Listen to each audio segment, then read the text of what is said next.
इसके बाद यूपी सरकार ने अब इसे लेकर एक आदेश भी जारी कर दिया है। ऐसे में अब यूपी में जातीय होर्डिंग नहीं लग पाएंगे, जातीय रैली नहीं हो पाएगी। सरकारी आदेश के अनुसार राजनीतिक उद्देश्यों से होने वाली जाति आधारित रैलियां अब नहीं की जा सकती है। ऐसे कार्यक्रम नहीं होंगे जो समाज में जातीय संघर्ष को बढ़ावा देते हैं। सोशल मीडिया पर भी जातिगत महिमा मंडन या फिर नफरत फैलाने वाले कंटेंट पर आईटी एक्ट के तहत कार्रवाई होगी। गाड़ियों पर भी अब आप जाति का नाम नहीं लिख सकते हैं। आपको बता दें कि न्यायमूर्ति विनोद दिवाकर ने शराब तस्करी से जुड़े एक आपराधिक मामले में सुनवाई करते हुए जाति का जिक्र किया, रिकॉर्ड से हटाने का आदेश पारित कर दिया। आपको बता दें कि इसका सीधा प्रभाव उत्तर प्रदेश में जातिगत राजनीति पर पड़ सकता है। कांग्रेस ने जहां बीजेपी पर ही जाति वाली राजनीति करने का आरोप लगा दिया है, वहीं समाजवादी पार्टी प्रमुख अखिलेश यादव ने सरकार से कुछ सवाल भी पूछ लिए, जैसे कि 5000 सालों से मन में बसे जातिगत भेदभाव को दूर करने के लिए क्या किया जाएगा। नाम से पहले जाति पूछने की जातिगत भेदभाव की मानसिकता को खत्म करने के लिए आपने क्या किया या क्या किया जाएगा।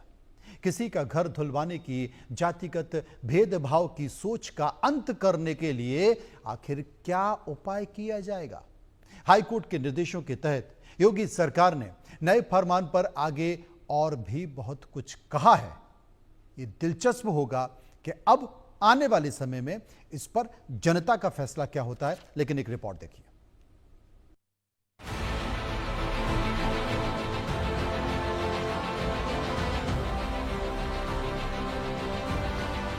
यूपी में जाति बताना पड़ेगा महंगा, जाति के नाम पर रैलियां भी बैन। योगी सरकार का नया फरमान। इलाहाबाद हाईकोर्ट के निर्देशों के तहत फैसला। भारत में जाति आधारित व्यवस्था पर चोट करने के लिए यूपी सरकार ने बड़ा फैसला किया है। यह फैसला इलाहाबाद हाईकोर्ट के दिशा निर्देशों के तहत आया है। बता दें कि उत्तर प्रदेश सरकार ने जाति आधारित रैलियों और कार्यक्रमों पर पूरी तरह से प्रतिबंध लगा दिया है। अब पुलिस एफआईआर, गिरफ्तारी मेमो, सार्वजनिक स्थानों और सरकारी दस्तावेजों में जाति का उल्लेख नहीं होगा। इलाहाबाद हाईकोर्ट ने जातिगत महिमा मंडन को राष्ट्र विरोधी करार देते हुए इसे खत्म करने का आदेश दिया था। निर्देश के मुताबिक सोशल मीडिया, इंटरनेट पर भी जाति का महिमा मंडन या नफरत फैलाने वाले कंटेंट के खिलाफ आईटी एक्ट के तहत कार्रवाई की जाएगी। एफआईआर, गिरफ्तारी मेमो और चार्जशीट जैसे दस्तावेजों से जाति का उल्लेख पूरी तरह हटाया जाएगा। आरोपी की पहचान के लिए पिता के साथ मां का नाम भी लिखा जाएगा।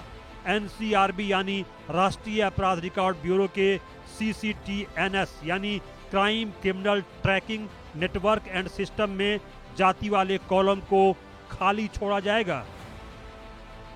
इस कॉलम को डिलीट करने के लिए एनसीआरबी को पत्र लिखा जाएगा। गाड़ियों पर जाति का महिमा मंडन करना बैन हो जाएगा। नोटिस बोर्ड और अन्य सार्वजनिक स्थलों पर जाति आधारित नारों, महिमा मंडन या आलोचना बैन रहेगी। सोशल मीडिया पर भी जाति आधारित नारों या महिमा मंडन या आलोचना बैन रहेगी। एससी एसटी एक्ट जैसे मामलों में जाति का उल्लेख जरूरी होने के कारण इस आदेश से उसमें छूट रहेगी। उत्तर प्रदेश के उप मुख्यमंत्री केशव प्रसाद मौर्य ने जातिगत भेदभाव को समाप्त करने के लिए इलाहाबाद हाई कोर्ट के निर्देश को राज्य सरकार के लागू करने पर कहा कि कोर्ट ने जो भी आदेश दिया है, उत्तर प्रदेश सरकार ने उसके अनुपालन का आदेश दिया है। नहीं, जो माननीय न्यायालय ने आदेश दिया है, उत्तर प्रदेश सरकार ने उसके अनुपालन का आदेश दिया। उत्तर प्रदेश के मंत्री हाई कोर्ट के फैसले और इस संबंध में उत्तर प्रदेश सरकार के जारी आदेश का स्वागत कर रहे हैं। इनका कहना है कि यह दृष्टिकोण भारत को आगे ले जाएगा। मैं हाईकोर्ट के इस फैसले का हृदय से स्वागत करता हूं और जो उत्तर प्रदेश सरकार ने उस क्रम में आदेश जारी किया है वो उसका भी स्वागत करता हूं।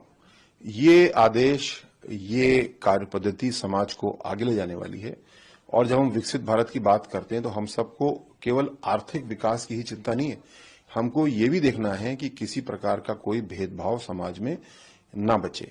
जो हाईकोर्ट ने स्पष्ट रूप से कहा है, जैसे कि पुलिस के रिकॉर्ड में जाति वाला कॉलम भी, यानी किसी गवाह की बात हो रही है, वादी की, तो जगह जगह पे जाति का कॉलम बना हुआ है। उसकी जरूरत ही नहीं है, उसको होना नहीं चाहिए और ये स्वागत योग्य है कि उसको हटाया जाए। हाँ, कुछ जगहों पे आवश्यकता हो सकती है, जैसे कि अगर अनुसूचित जाति जनजाति अधिनियम के तहत कोई व्यक्ति पीड़ित है तो उसको प्रताड़ित करने वाला, उसके साथ मारपीट करने वाला व्यक्ति अगर वो उसी की जाति का है तो अलग धारा बनती है, और अगर वो किसी और जाति का है तो अलग धारा बनती है। ऐसे स्थानों को, ऐसे मुकदमों को छोड़ करके ये बहुत ही स्वागत योग्य है कि जाति का उल्लेख अब पूरी तरीके से बंद किया जाए। आदेश की अनुपालना करना हमारी सरकार अपनी प्रतिबद्धता समझती, इसलिए माननीय मुख्यमंत्री जी ने एक समुचित आदेश पूरे प्रदेश के लिए जारी किया है कि जाति के नाम पर सम्मेलन, जाति के नाम पर रैली या जातियों का नाम गाड़ियों पे लिखना, घरों पर लिखना, इस सब को प्रतिबंधित किया गया, चूंकि समाज में बेहतर सद्भाव के लिए, समरसता के लिए, राष्ट्रीय एकता के लिए ये किया जाना मेरे ख्याल से बहुत ज़रूरी है। इसलिए हाईकोर्ट का भी और मुख्यमंत्री जी का भी जो कदम है, ये एक तरह से जातिवाद को समाप्त करके समरसता को बढ़ाने वाला होगा, जिसका लाभ पूरे देश की लोकतांत्रिक व्यवस्था को मिलेगा। जातिगत भेदभाव को खत्म करने को लेकर उत्तर प्रदेश कांग्रेस के अध्यक्ष अजय राय ने कहा कि बीजेपी के समय जातिगत भावनाएं भड़काई गई, जातिगत रैलियां बीजेपी के समय हुई, ये पूरी तरह से कोर्ट के आदेश को लागू करें। ये तो सीधे सीधे भाजपा के समय जातिगत भावनाएं भड़काई गई, जातिगत लोगों को रैलियां भाजपा के समय हुई। अभी आप देख सकते हो जो आरएसएस का जो इनका पूरा संगठन है, मदर संगठन, इनके यहाँ अलग अलग जातियों के प्रकल्प बने हैं, जातियों के अनुसार इन्होंने प्रकल्प बना रखा है, बनवासी और ये सब अलग अलग जातियों के अनुसार। सबसे पहले तो इनको अपने आरोप लगाना पड़ेगा, अपने सारे प्रकल्प को डिसॉल्व करने पड़ेंगे। और ये सबसे ज्यादा जातिगत अगर भावना भड़काने का काम भाजपा ने किया और बसपा ने किया है। बसपा के समय जातिगत रैलियां होती रही हैं अलग अलग कास्ट की, ये मैंने अपनी आंखों से देखा है। तो मैं समझता हूं कि ये पूरी तरीके से जो कोर्ट का आदेश है उसको लागू करें। बता दें कि इलाहाबाद हाई कोर्ट ने जाति व्यवस्था को लेकर सख्त टिप्पणी करते हुए कहा था कि समाज में जातिगत महिमा मंडन बंद किया जाना चाहिए। कोर्ट ने सरकारी दस्तावेजों, गाड़ियों और सार्वजनिक जगहों से भी जातियों का नाम, प्रतीक और निशान हटाने को कहा था। कोर्ट का कहना था कि अगर देश को 2047 तक विकसित राष्ट्र बनाना है तो जाति व्यवस्था को खत्म करना होगा। यूपी के इटावा से जुड़े कथित शराब तस्करी से संबंधित आपराधिक कार्यवाही को रद्द करने के लिए याचिकाकर्ता की याचिका को खारिज करते हुए अपने महत्वपूर्ण फैसले में तल्ख टिप्पणी की थी। इलाहाबाद हाईकोर्ट के जस्टिस विनोद दिवाकर की सिंगल बेंच ने याचिकाकर्ता प्रवीण छेत्री की याचिका को खारिज करते हुए कहा कि जातिगत महिमा मंडन राष्ट्र विरोधी है और वंश के बजाय संविधान के प्रति श्रद्धा ही देशभक्ति का सर्वोच्च रूप और राष्ट्र सेवा की सच्ची अभिव्यक्ति है। जहां तक जाति आधारित भेदभाव का सवाल है, नीति और नियम निर्माताओं को सार्वजनिक वाहनों में जाति के प्रतीकों और नारों पर अंकुश लगाने, सोशल मीडिया पर जातिगत महिमा मंडन वाली सामग्री को नियंत्रित करने और विशिष्ट जाति आधारित संस्थानों के बजाय अंतर जातीय संस्थानों और सामुदायिक केंद्रों को बढ़ावा देने पर विचार करना चाहिए। Bureau report, India news. इसी पर चर्चा करते हैं, समझने की कोशिश करते हैं। कुछ सवाल हैं जो हमने लोगों के बीच जाकर पूछे, लोगों ने उस पर अपनी राय दी है, क्योंकि यह जो मुद्दा है बड़ा गंभीर मुद्दा है और लगातार कोशिश हुई, दशकों तक कोशिश हुई कि राजनीति को जाति से ऊपर रखा जाए, लेकिन जाति इस देश की सच्चाई है और जाति समाज की सच्चाई है और जाति राजनीति की भी सच्चाई है। यही कारण है कि राजनीति, समाज और देश जाति से ऊपर नहीं उठ पा रहा है। कुछ सवाल लेकर हम लोगों के बीच गए, हमने कुछ सवाल पूछे, लोगों ने उस पर अपनी राय दी है। पहला सवाल जो हमने पूछा, यूपी में, उत्तर प्रदेश में रैली से लेकर एफआईआर तक जाति लिखने पर रोक लगाई गई है, इस पर आपकी राय क्या है? 60% लोगों ने इसका समर्थन किया है, 34% लोगों ने इसका विरोध किया है, 6% लोग इस पर कुछ भी कहना नहीं चाहते थे। सर्वे का एक और सवाल जो हमने पूछा, आपके मुताबिक जाति आधारित रैलियों पर प्रतिबंध के आखिर मायने क्या है? 19% लोगों ने कहा कि आगामी चुनाव में इस पर बड़ा असर होगा। 34% लोगों ने कहा जाति आधारित दलों को बड़ा झटका लगेगा, और 11% लोगों ने कहा कुछ खास असर नहीं पड़ेगा। माफ कीजिए, 36% लोगों ने कहा कि कुछ खास असर नहीं पड़ेगा, और 11% लोग इस पर कुछ भी कहना नहीं चाहते थे। लोगों के बीच चलेंगे, कुछ मेहमान मेरे साथ जुड़ेंगे, उनसे हम पूछेंगे। लेकिन तीसरा महत्वपूर्ण सवाल जो हमने लोगों से पूछा, योगी सरकार के इस फैसले से किस सियासी दल को खासा नुकसान होगा? 21% लोगों ने समाजवादी पार्टी का नाम लिया, 6% लोगों ने बहुजन समाज पार्टी का नाम लिया, 37% लोग समाजवादी पार्टी और बहुजन समाज पार्टी दोनों की बात कर रहे थे, और 36% लोगों ने कहा किसी को कोई नुकसान नहीं होगा। चर्चा करते हैं, समझने की कोशिश करते हैं। डॉक्टर कौशल कांत मिश्रा, प्रवक्ता बीजेपी, डॉक्टर उमा शंकर पांडे, प्रवक्ता कांग्रेस, दोनों मेरे साथ मौजूद हैं। सबसे पहले उमा शंकर पांडे जो कि कांग्रेस के नेता प्रवक्ता, उन्हीं के पास चलते हैं। पांडे जी, स्वागत है आपका इंडिया न्यूज में। कारण तो समझ ही गया होंगे आप आज की चर्चा का, कि इलाहाबाद हाईकोर्ट का फैसला आया है, और इलाहाबाद हाईकोर्ट ने यह साफ तौर पर कह दिया कि भाई अब जाति का उल्लेख नहीं होगा। कहां कहां नहीं होगा, यह भी आपने बहुत गंभीरता से जानकारी ले ली होगी, पढ़ लिया होगा। जो सबसे ज्यादा जो चर्चाओं में बातें आ रही हैं कि आप जातियों के नाम पर जो समाज की जो रैलियां होती हैं, आप वो नहीं कर सकते जातियों के नाम पर, सोशल मीडिया पर जाति का आप जिक्र नहीं कर सकते, ये तमाम सारी चीजें, गाड़ियों पर बड़े बड़े अक्षरों में जाति का नाम लिखा रहता है, उल्लेख लिखा रहता है, ऐसा लगता है कि साहब ये तो इनकी पदवी है, वो उस तरह की चीजों को आप नहीं कर सकते। अगर यह फैसला है और सरकार ने इस पर एक शासन का आदेश भी निकाल दिया है, तो सरकार के इस फैसले को आप कैसे देखते हैं? देखिए मनोज जी, बहुत अच्छी बात है। समाज अगर जातियों में बटा रहे, धर्म में बटा रहे, तो निश्चित रूप से समाज और देश कमजोर होता है। कांग्रेस पार्टी का हम लोग बचपन से नारा सुनते आए हैं, जाति पर न पाति पर, और मुझे लगता है कि जो हमारा संविधान है वो निश्चित रूप से जाति और धर्म से परे विकास की बात को आगे बढ़ाता है।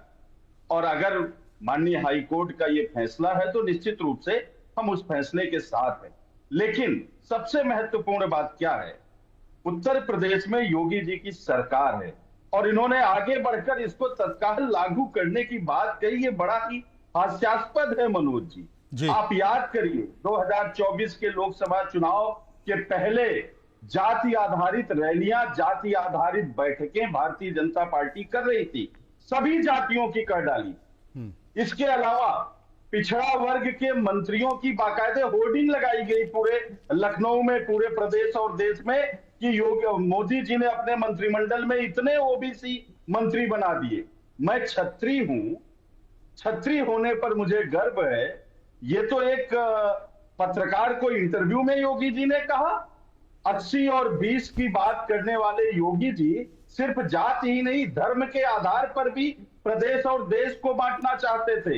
लेकिन दूसरी तरफ पसमानदा मुसलमानों का सम्मेलन भी भारतीय जनता पार्टी और मोदी जी करते हैं।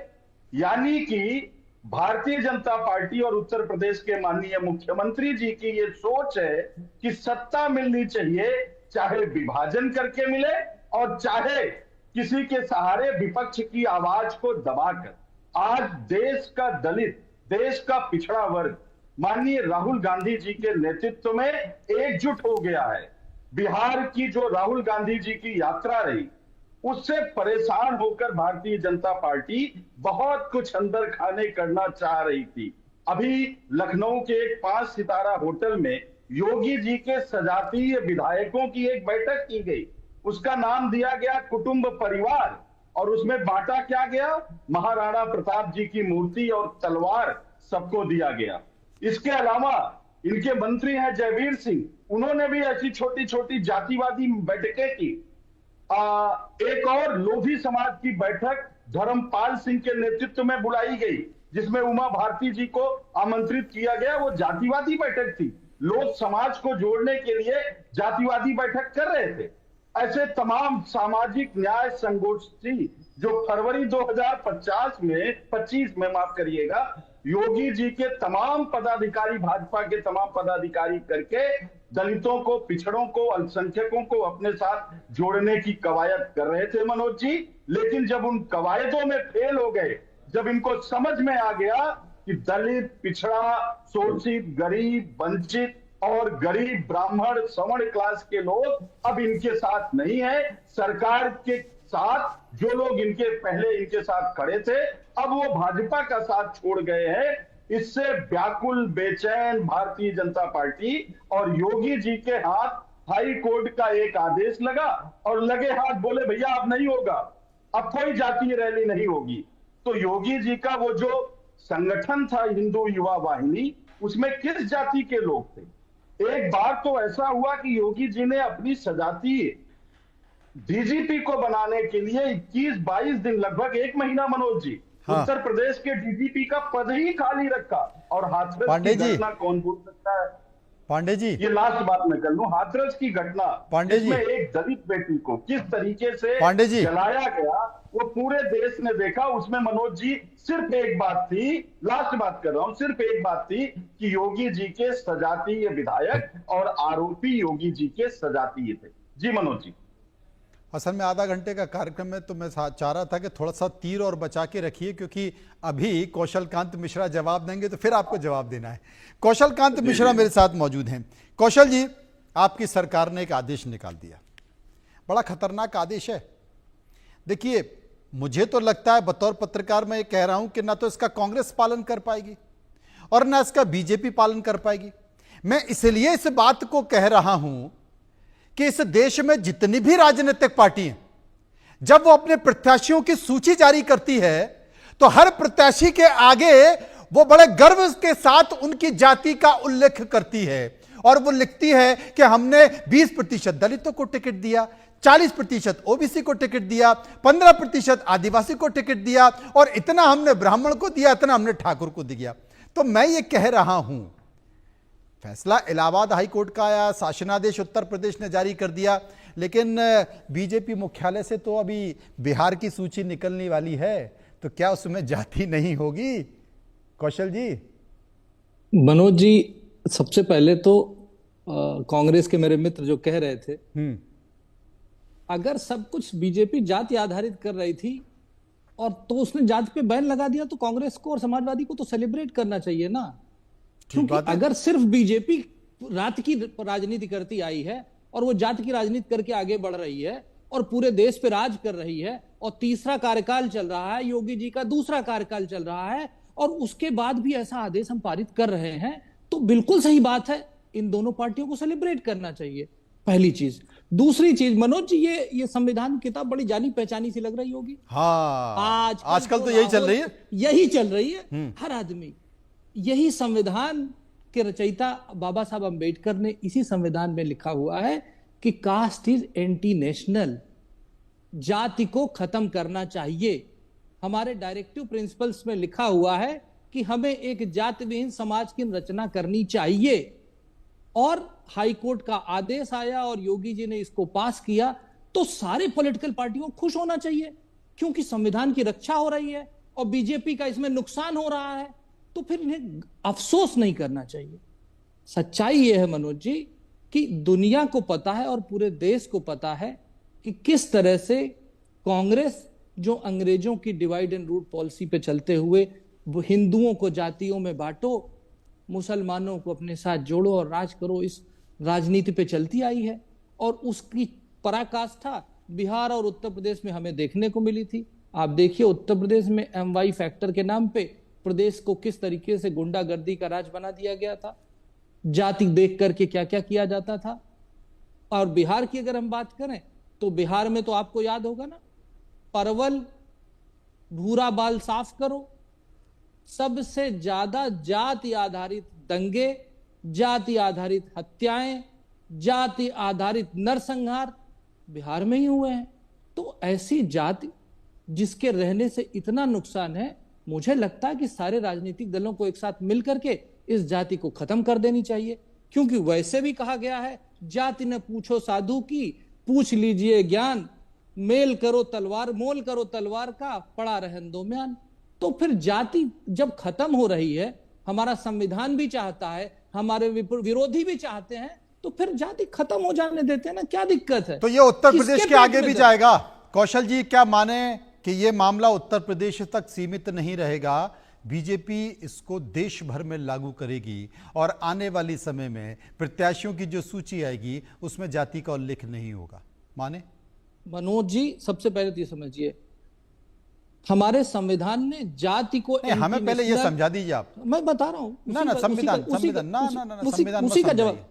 संविधान तो इतना समझा दिया हमको राहुल गांधी ने कि हम समझ गए। हम आपसे पूछ रहे हैं कि बीजेपी के प्रत्याशियों की जो सूची निकलेगी अब बिहार को लेकर, उसमें तो फिर जाति व्यवस्था नहीं होगी। अगर आप इसका स्वागत कर रहे हैं तो उसमें जाति का उल्लेख नहीं होगा प्रत्याशियों की सूची के आगे। जाति व्यवस्था नहीं होगी, लेकिन SC, ST, OBC जो कॉन्स्टिट्यूशनल क्लासिफिकेशन है उसका उल्लेख होगा, क्योंकि वो कॉन्स्टिट्यूशनल क्लासिफिकेशन है। जाति एंटी कॉन्स्टिट्यूशनल है, बड़ा साफ बता रहा हूं मनु जी। हाँ, OBC, SC, ST ये संवैधानिक डिवीजन है पिछड़ेपन के आधार पे, उसका तो स्वागत करना पड़ेगा। क्योंकि मोदी जी के नेतृत्व में, योगी जी के नेतृत्व में उत्तर प्रदेश में जो सरकार चल रही है, उसका नारा क्या है? सबका साथ, सबका विकास, सबका प्रयास और सबका विश्वास। तो जो सबको जोड़ करके चलता है। आप देखिए, ये लोग जो जाति की राजनीति करते थे, हमेशा अपने एक जाति की राजनीति करने वाला अपने परिवार के लोगों को ही बढ़ाता था। आज भारतीय जनता पार्टी की, मोदी जी के नेतृत्व में और योगी जी के नेतृत्व जो सरकार उत्तर प्रदेश में बनी, उसमें सभी वर्गों के लोग सबसे ज्यादा रिप्रेजेंटेड है। चाहे SC, ST की बात करें, चाहे OBC की बात करें, चाहे किसी भी की बात करें, सभी लोग, महिलाएं सबसे ज्यादा रिप्रेजेंटेड है। तो अब एक संवैधानिक तरीके की सरकार आई है और हाईकोर्ट का जो आदेश आया है वो उत्तर प्रदेश हाईकोर्ट का आदेश है। मुझे लगता है कि हाईकोर्ट का जो आदेश आया वो सभी राजनीतिक दलों ने इसका स्वागत भी किया है, इसमें कोई शक की बात नहीं। ये सर्वे के 2 सवाल और बचे, उनको भी ले लेते हैं। एक और सवाल हमने पूछा कि क्या विकसित राष्ट्र में जाति व्यवस्था बहुत बड़ी बाधा है? 80% लोगों ने कहा हां साहब बहुत बड़ी बाधा है, 17% लोगों ने कहा नहीं है और 3% लोग इस पर कुछ भी कहना नहीं चाहते थे। सर्वे का एक और सवाल जो हमने पूछा, क्या यह सच है कि जाति व्यवस्था कभी खत्म नहीं हो सकती? 50% लोगों ने कहा हां कभी खत्म नहीं हो सकती। 41% लोगों ने कहा नहीं ऐसा नहीं है, खत्म हो सकती है, और 9% इस पर कुछ भी नहीं कहना चाहते थे। पांडे जी मेरे साथ मौजूद हैं। पांडे जी, जिस बात का जिक्र कर रहे हैं, क्योंकि राहुल गांधी जी भी इस बात का जिक्र कर रहे हैं, जिसकी जितनी जाति उसको उतना बड़ा कद, उतना बड़ा पद और उतना ज्यादा आरक्षण।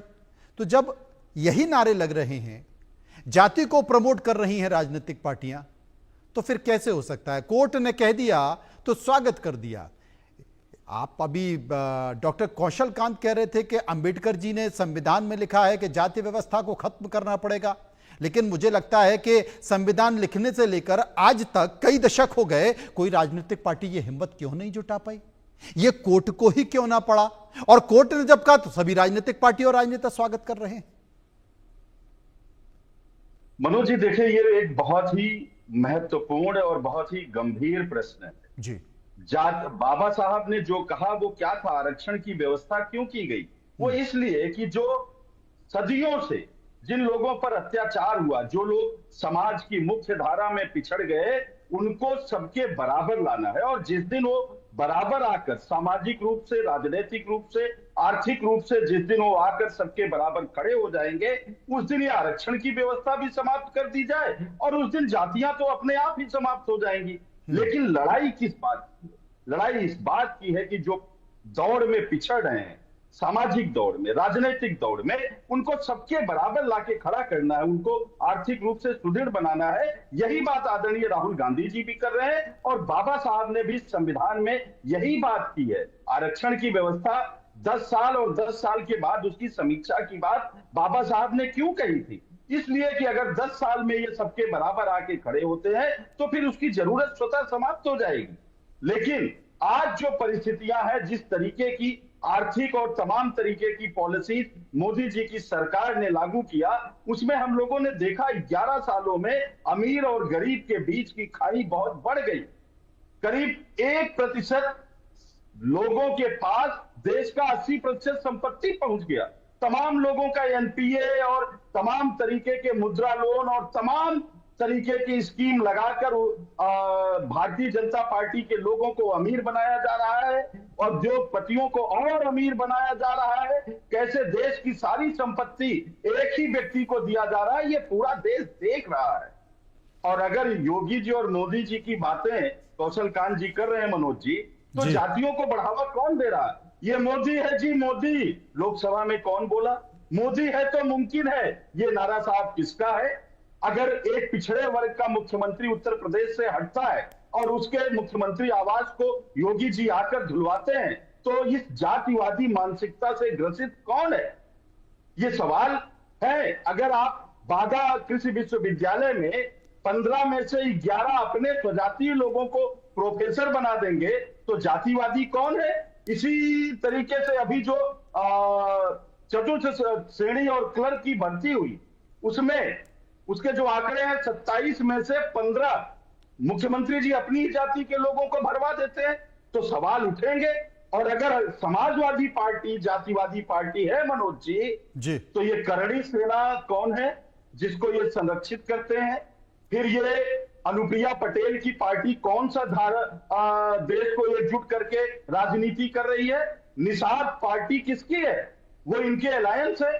सुभाषपा किसकी पार्टी है? ये जातिवादी लोग तो इनके दल में है, जो एक जाति विशेष की राजनीति करके इनके सिपा सालार बने हुए हैं। इनको मैं माफी के साथ कहूंगा, योगी जी और भारतीय जनता पार्टी के तमाम बड़े नेताओं को सुभाषपा राजभर वाली पार्टी ने मां बहन की गाली तक दी मनोज जी।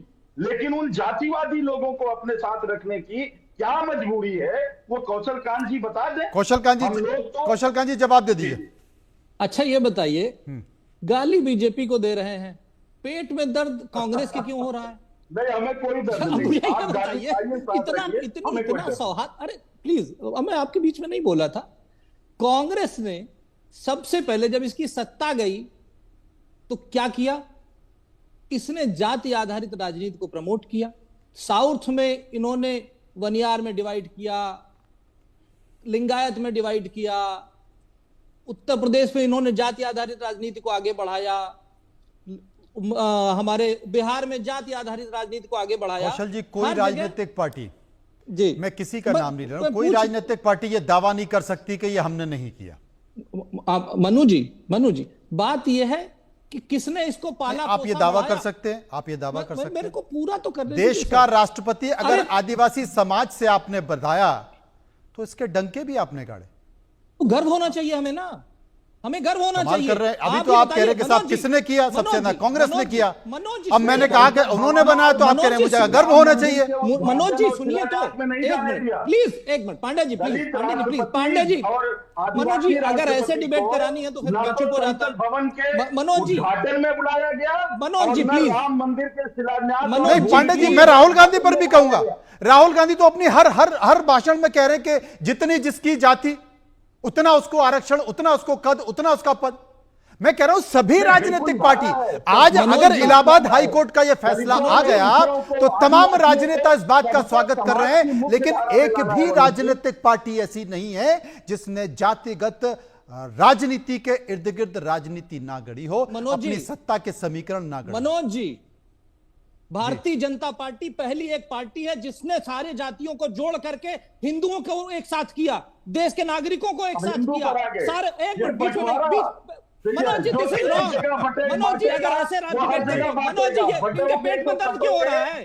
आपके पेट में क्यों दर्द हो रहा है? कांग्रेस के प्रवक्ता के पेट में क्यों दर्द हो रहा है? अगर ये जातियों में बांट करके मुसलमानों को जोड़ करके 75 साल में 85% इन्होंने राज किया, इन्होंने दूसरी जाति के प्रधानमंत्री को क्यों नहीं बनाया? इन्होंने हमेशा अपने लोगों को प्रधानमंत्री, अपने परिवार के लोगों को प्रधानमंत्री क्यों बनाया? बताए ना, ये बताइए क्या बीच में नहीं, बीच में नहीं। मनोज जी अगर इसी तरीके से प्रोग्राम करना है तो आप करते रहिए, मैं चुप हो जाता हूँ। नरसिम्हा राव जी, ये गांधी परिवार के लोग नहीं, आपका ज्ञान अल्प है कौशल जी।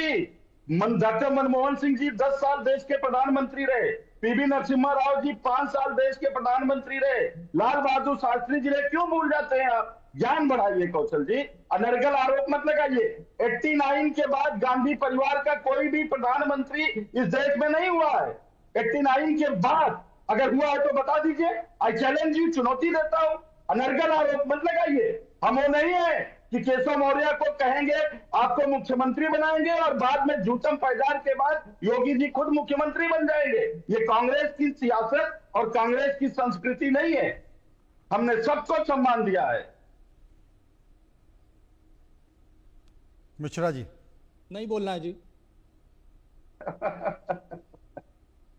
तर्क कहां से लाएंगे?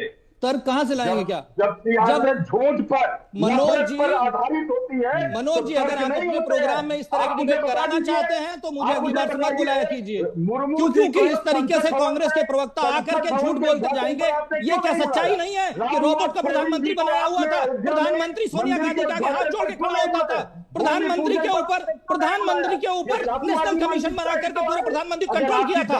जो सबसे किस बात की जातिवादी? अरे हिंदुओं को काट करके जातियों में तोड़ करके मुसलमानों को जोड़ करके कांग्रेस ने राज किया है। हमेशा मुस्लिमों को साथ रखा है, हिंदुओं को जातियों में तोड़ा है, हिंदुओं का विरोध किया है, हिंदुओं के खिलाफ रहे हो, राम के खिलाफ रहे हो। आप ये बताइए ना, आप धर्म से किस बात की? अरे जाति पर ना बात पर मोहर लगेगी हाथ पर। कितनी जातियों को आपने अगड़े में ला दिया? बताइए ना, 75 सालों में कितनी जातियों को आपने अगड़ा बना दिया? 75 साल में कितनी जातियों को आपने अगड़ा बना दिया? आप बता दीजिए ना, कितनी जातियों को अगड़ा बना दिया?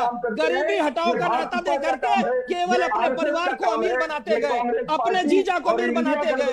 इस तरीके से कांग्रेस ने देश को लूटा कि देश को फ्रेजाइल फाइल बना दिया। 5वीं इकोनॉमी, सबसे नीचे की 5वीं इकोनॉमी बना दिया। ऐसा प्रधानमंत्री बनाया जो रोबोट से चलता था, मनमोहन सिंह कहा जाता था। किस तरीके के प्रधानमंत्री की बात करते हैं? सोनिया, अरे छोड़िए, उन्हीं प्रधानमंत्री मनमोहन सिंह की वजह से हम फ्रेजाइल 5 में पहुंच गए थे। फ्रेजाइल 5 में पहुंच गए थे। आज चौथी बड़ी मिश्रा जी जाति पे बात कर रहे हैं, जाति पर की बात। मिश्रा जी जाति पे, पांडे जी मिश्रा जी को जाति पर एक बार सुन लेते हैं, क्या करें? हम तो साफ कह रहे हैं हम जाति के खिलाफ है।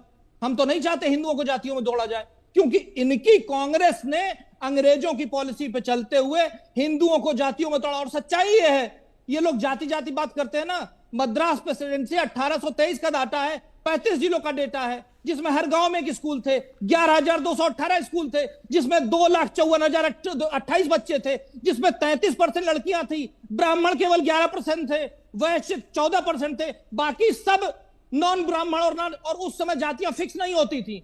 जातियां फिक्स की गई किसने? अंग्रेजों ने की। किसके नेतृत्व में की? कांग्रेस के नेतृत्व में की।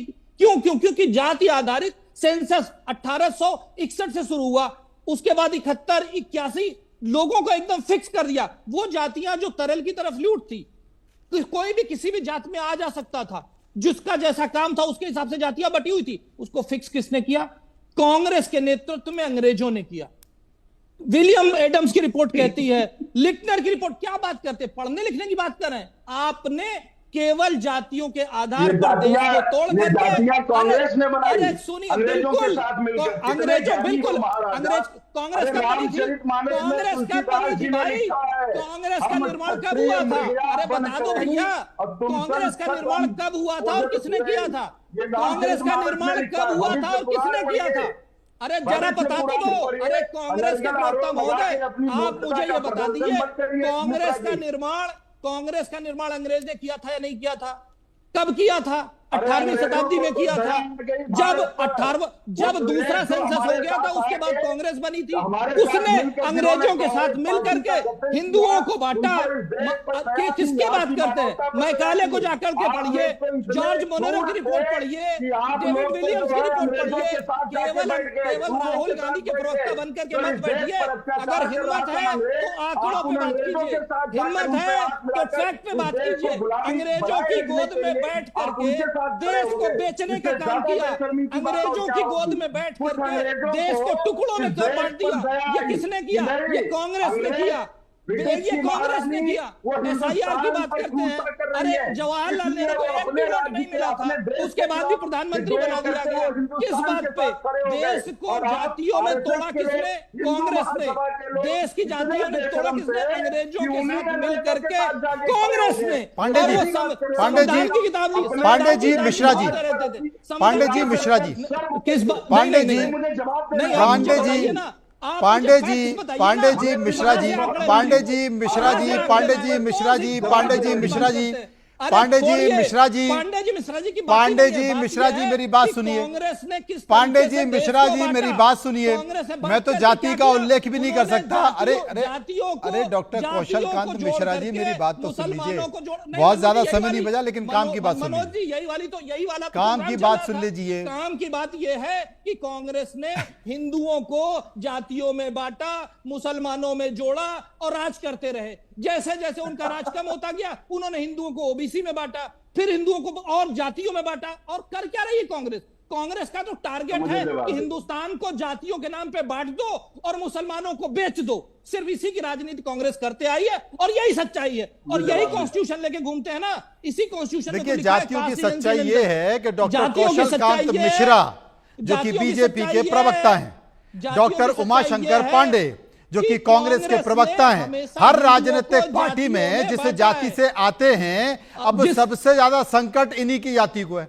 ऐसा कुछ लेकिन नहीं है। लेकिन लेकिन लेकिन लेकिन लेकिन ये बड़ी महत्वपूर्ण बात है कि जाति व्यवस्था अगर धीरे धीरे खत्म हो रही है तो मुझे लगता है, जैसा कि बाबा साहब अम्बेडकर ने भी संविधान में लिखा है कि जाति व्यवस्था खत्म होनी चाहिए। लेकिन हमको इस बात को स्वीकार करना पड़ेगा पांडे जी, हमको इस बात को स्वीकार करना पड़ेगा कि जाति इस समाज की सच्चाई है, जाति इस देश की सच्चाई है। इतनी आसानी से ये खत्म नहीं हो सकती। एक कोर्ट के आदेश से, सुनिए मेरी बात, सब लोगों को सुनने मेरी आवाज मिश्रा जी, एक कोर्ट के आदेश से, जब सब लोग एक कोर्ट के आदेश से क्या यह खत्म हो जाएगी? उत्तर प्रदेश की सरकार ने अगर यह शासनादेश निकाल दिया तो क्या इसके पीछे राजनीति नहीं है? चाहिए ना, कांग्रेस को समर्थन करना चाहिए, कांग्रेस को समर्थन करना चाहिए। कांग्रेस समर्थन कर रही है, कांग्रेस तो फिर जाति खत्म होनी चाहिए। फिर प्रॉब्लम क्या है? फिर समस्या क्या है? फिर समस्या क्या है? परिवारवाद की राजनीति करने वाली कांग्रेस, परिवारवाद की राजनीति करने वाली समाजवादी पार्टी, परिवारवाद की राजनीति करने वाले आरजेडी केवल अपने परिवार के नाम पर जातियों को खरीदते बेचते रहे हैं और कुछ नहीं किया है। इन्होंने जातियों को अपनी सत्ता की सीढ़ी का एक मोहरा बना रखा है और कोई नहीं। पूरे देश में आप बताइए, जितनी जातियां आज पूरे सरकार में रिप्रेजेंटेड हैं, इतनी जातियां कभी रिप्रेजेंटेड थी नहीं? कितने लोग जानते थे? अरे वनटंगिया समूह को voter ID card Yogi ji ने दिलवाया। कांग्रेस 75 साल से कर क्या रही थी? ढपली बजा रही थी या कॉन्स्टिट्यूशन लेकर के घूम रही थी? लेकिन क्या कर रही थी? आप बताइए ना, ये बताइए। वनटंगिया समूह को वोटिंग राइट पहली बार योगी जी ने क्यों दिलवाया? ये 75 साल से कर क्या रहे थे? अरे ये केवल जातियों के नाम पर अरे तो आप क्या जवाब दोगे? आप क्या जवाब दोगे? राहुल गांधी से जाके बोलो, जो देश को जातियों में बांटते जा रहे हैं। देखिए साहब, ना तो अब हल्की बातों के लिए समय है, ना गंभीर बातों के लिए समय, क्योंकि समय खत्म हो गया। और सबसे अच्छी चीज है, देखिए, देर से सही लेकिन एक शुरुआत हुई है और इस शुरुआत में स्वागत डॉक्टर कौशल कांत मिश्रा साहब की पार्टी ने भी किया है और इसका स्वागत पांडे जी की पार्टी ने भी किया है।